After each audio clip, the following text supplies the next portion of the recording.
नमस्कार विद्यार्थी। BKD classes YouTube channel आपका हार्दिक स्वागत करता है। हम राजस्थान इतिहास को लेकर लगातार चल रहे हैं। मारवाड़ का जो इतिहास है, मारवाड़ के राजवंश है, उनके बारे में चर्चा कर रहे हैं।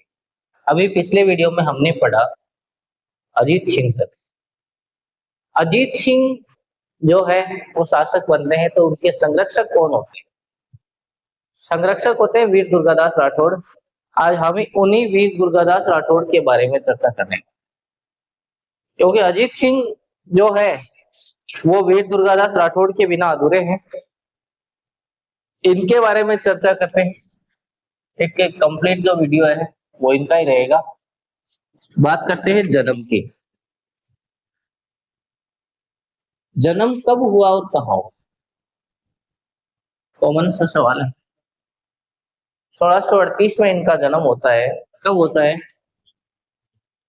1638 ईस्वी। कब होता है? 1638 ईस्वी में होता है।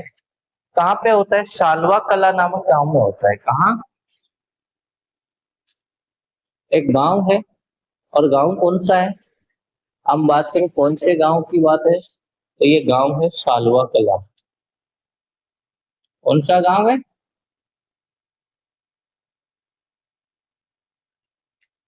सालवा कला नाम का गांव है। वहां पर इनका जन्म है ना, जोधपुर में है, ग्रामीण क्षेत्र में है। अब उनके पिता की बात करें। पिता कौन है?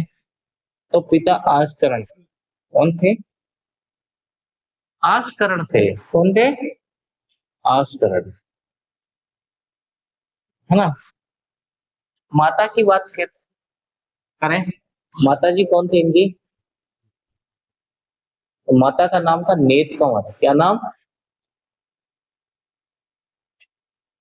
नेत कंवर। क्या नाम था? नेत।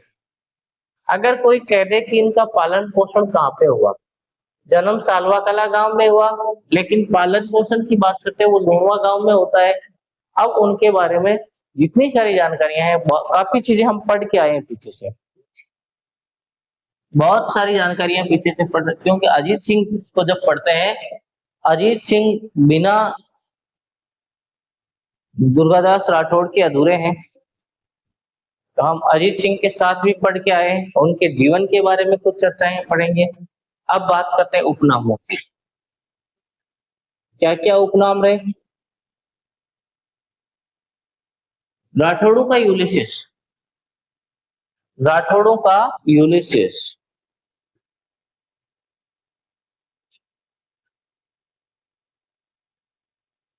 राठौड़ों का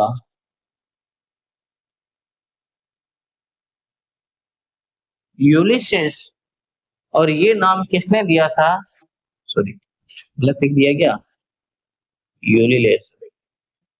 ये नाम किसने दिया था? ये नाम दिया था घोड़े वाले बाबा ने, कर्नल जेम्स टोड ने। किसने दिया था? Colonel James Tod. Colonel James Tod क्या नाम देते हैं इनको? राठौड़ों का यूलिसिस। उसके बाद में एक और है, मारवाड़ का अणबिंद्या मूर्ति के नाम से ये जाने जाते हैं। किस नाम से? मारवाड़ का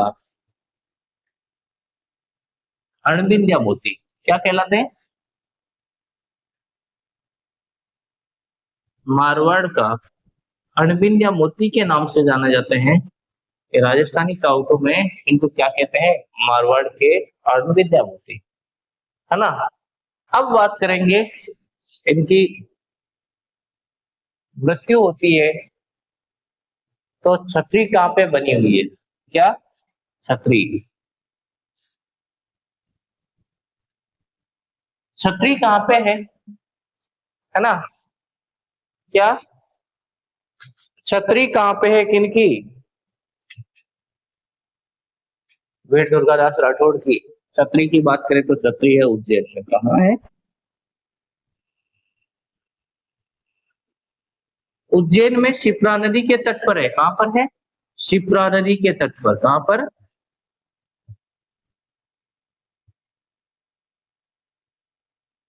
शिप्रा नदी के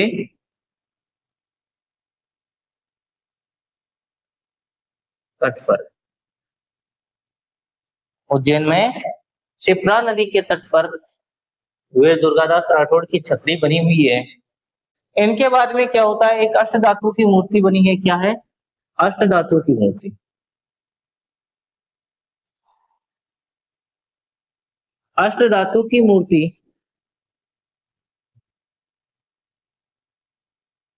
कितनी ऊंचाई है ना? कहाँ पे बनी हुई है? तो ये मूर्ति बनी हुई है सालवा कला गांव में। कहाँ पे बनी हुई है ये मूर्ति? कहाँ पे है? सालवा कला गांव में। और ये गांव कौन सा है? जहाँ पे इनका जन्म होता है, सालवा कला गांव में है। ये मूर्ति कौन सी? अष्ट धातु की मूर्ति। किसकी?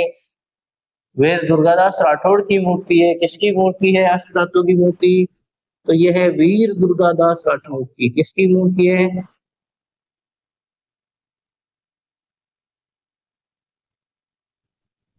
वीर दुर्गादास राठौड़ की मूर्ति है ना? कहाँ पे बनी हुई है? सालवा कला गांव में बनी हुई है। इस मूर्ति की ऊंचाई कितनी है? बात करें ऊंचाई की, क्या बात करें? ऊंचाई कितनी है? तो ऊंचाई इस मूर्ति की कितनी है ये बताना है। तो ये जितनी ऊंची है इसकी हाइट है 12 फीट। कितनी? 12 फीट।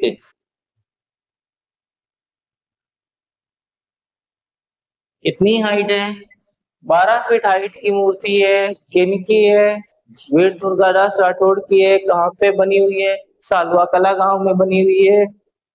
कहाँ पे बनी हुई है? सालवा कला गांव में बनी है। ऊंचाई 12 फीट है ना? अष्ट धातु की है। इसकी है? अष्ट धातु की है।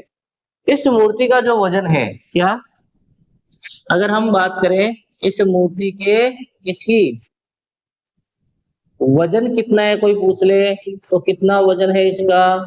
इसका वजन है 1400 केजी। कितना? 1400 केजी। कितना वजन है? 1400 केजी। 1400 किलो की मूर्ति है। वीर दुर्गादास राठौड़ की मूर्ति है। कहाँ पे बनी हुई है? सालवा कला गांव में। अष्ट धातु की मूर्ति है। 12 फीट ऊंची है ना?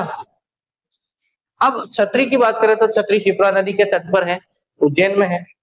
हम बात करते हैं 25 अगस्त 2003 की। कब? 25 अगस्त 2003। क्या हुआ था? 25 अगस्त 2003। कब है? 2003। कौन सा समय है? 25 अगस्त 2003 को क्या हुआ? 25 अगस्त 2003 को भारत सरकार ने क्या किया? इन पर सिक्के जारी किए। किस पर? वीर दुर्गादास राठौड़ पर। भारत सरकार ने, किसने? भारत सरकार ने क्या किया? सिक्के जारी किए। तो किन पर जारी किए? बात अगर ये है तो किन पर जारी किए? वीर दुर्गादास राठौड़ पर। किन पर? वीर दुर्गादास राठौड़ पर क्या जारी किए? सिक्के जारी। उसके बाद में हम बात करेंगे 16 अगस्त 1988 की। कब की? 16 अगस्त 1988 को भी कुछ हुआ था क्या? 16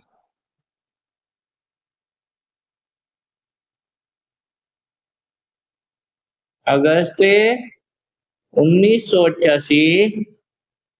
कब? 16 अगस्त 1988 को क्या हुआ? वीर दुर्गादास राठौड़ पर। किन पर? वीर दुर्गादास राठौड़ पर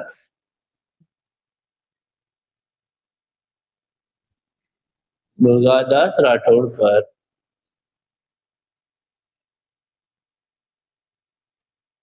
भारत सरकार ने, किसने? भारत सरकार ने क्या किया? 60 पैसे का कितना, 60 पैसे का डाक टिकट क्या किया, 60 पैसे का डाक टिकट जारी किया। क्या किया, 60 पैसे का डाक टिकट जारी किया। क्या किया, डाक टिकट जारी किया। किन पर, दुर्गादास राठौड़ पर। कब किया, 16 अगस्त 1988 को। किसने किया, भारत सरकार ने किया, है ना।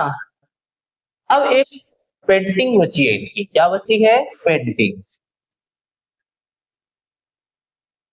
एक पेंटिंग है इनकी, कहाँ पे बनी हुई है अभी वर्तमान में, वो कहाँ है, मेहरानगढ़ संग्रहालय में है।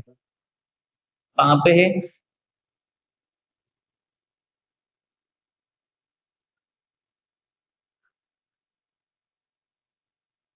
मेहरानगढ़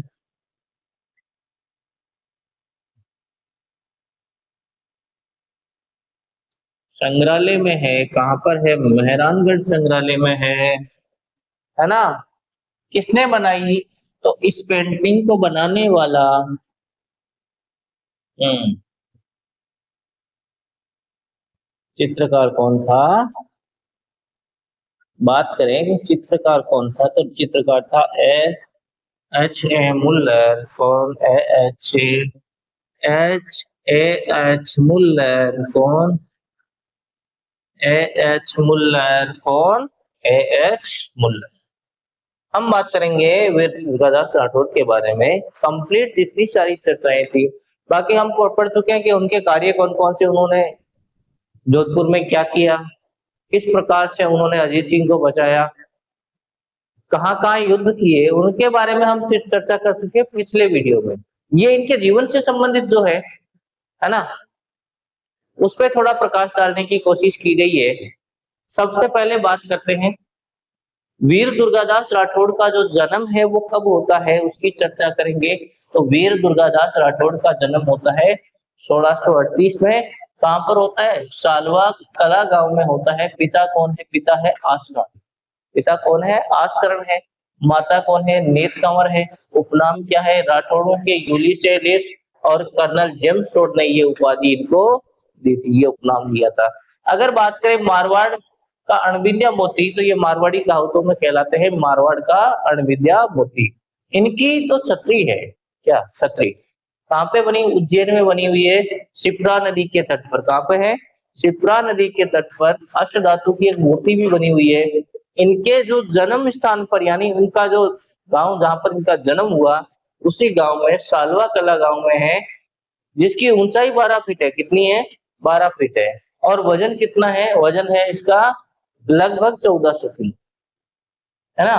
वीर दुर्गादास राठौड़ की ये मूर्ति बनी हुई है अष्ट धातु की, तो ये भी बात थोड़ा ध्यान में रखें। उसके बाद में बात करते हैं 25 अगस्त 2003। कब, 25 अगस्त 2003 को क्या हुआ, भारत सरकार ने सिक्के जारी किए। किस पर, वीर दुर्गादास राठौड़, है ना। अब वीर दुर्गादास राठौड़ के संबंध में एक और बात आती है, 16 अगस्त 1988 को। कब की बात है, 16 अगस्त 1988 को क्या होता है, वीर दुर्गादास राठौड़ पर भारत सरकार ने क्या किया, 60 पैसे का डाक टिकट जारी किया। कब जारी किया, 16 अगस्त 1988 को। किस पर जारी किया, वीर दुर्गादास राठौड़ पर। किसने किया, भारत सरकार ने किया, भारतीय डाक विभाग ने किया। कितने पैसे का था, तो 60 पैसे का था। क्या जारी किया, डाक टिकट जारी किया। उसके बाद में बात करते हैं पेंटिंग की। पेंटिंग जो है इनकी, वो मेहरानगढ़ संग्रहालय में आज भी देखने को मिलती है, जो ए एच मुल्लर के द्वारा बनाई गई है। ए एच मुल्लर के द्वारा जो पेंटिंग बनाई है, उस पेंटिंग को आज भी हम मेहरानगढ़ संग्रहालय में देख सकते हैं। तो ये तो था अपना वीर दुर्गादास राठौड़। अब बाकी पढ़ेंगे नेक्स्ट वीडियो में। ये छोटा सा उनका जो जीवन परिचय था, जीवन परिचय को लेकर भी जितनी सारी बातें हो सकती है, जितनी संभव है, सब बातों की हम चर्चा हमने की। अब आगे जो चर्चा है वो अगले वीडियो में करेंगे। अभय सिंह के जडली आंदोलन, इतना, जहाँ पे अमृता बाई है ना, तो वो चर्चा करने वाले हैं हम अगले वीडियो में। ठीक है। हाँ, 12 सितंबर 1730 की जो घटना है केजड़ली, उसकी बात करेंगे। अभय सिंह उस समय शासक हुआ करते थे। तो केजड़ली आंदोलन कहाँ पे हुआ, जोधपुर का कौन सा गांव केजड़ली गांव था, विष्णु ने क्या किया, उन सब की चर्चा करने वाले हैं। तब तक के लिए आप सबके का धन्यवाद। अपना प्यार यूं ही बनाए रखें और वीडियो को लगातार देखें। आपको जब पसंद आए तब लाइक करें, या आप कमेंट में कुछ पूछना चाहते हैं या कुछ बताना चाहते हैं तो वो आपके लिए सदैव तत्पर रहेगा। बिल्कुल खुला है, हर आपकी छोटी से छोटी भी जो एक्टिविटी है उस पर अपनी निगरानी रहती है। तो ध्यान रहे, पढ़ते रहे, मस्त रहे, खुश रहे और जीवन में आगे बढ़ते रहे। धन्यवाद।